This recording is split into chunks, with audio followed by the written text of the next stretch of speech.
Hi hello welcome to SS competitive hub అండి.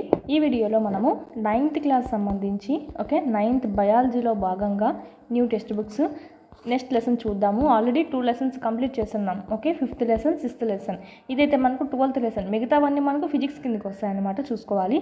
ఆహార వనరులలో అభివృద్ధి నెక్స్ట్ లెసన్, లాస్ట్ లెసన్ ఇదే మనకు బయాలజీలో. Improvement in food resources. Next చూసినట్టయితే మనకు ఇక్కడైతే మనకు ఓన్లీ ఇంపార్టెంట్ పాయింట్స్ అనేది చదువుకుంటూ వెళ్దాము. భారతదేశం అత్యధిక జనాభా కలిగినటువంటి దేశంగా చెప్పుకోవచ్చు. మన దేశ జనాభా 1 మిలియన్ కన్నా ఎక్కువగా ఉంటుందండి, మరియు జనాభా నిరంతరం పెరుగుతూనే ఉంది.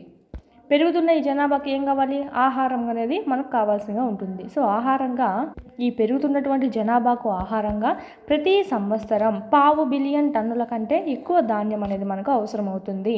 ఇక్కడ మనకు క్రింది వాటిలో సరైనది ఏది, సరికానిది ఏది అని ఇచ్చి ఇక్కడ ఇస్తారనమాట. సో 5 బిలియన్ టన్నుల కంటే ఎక్కువ ధాన్యం అవసరం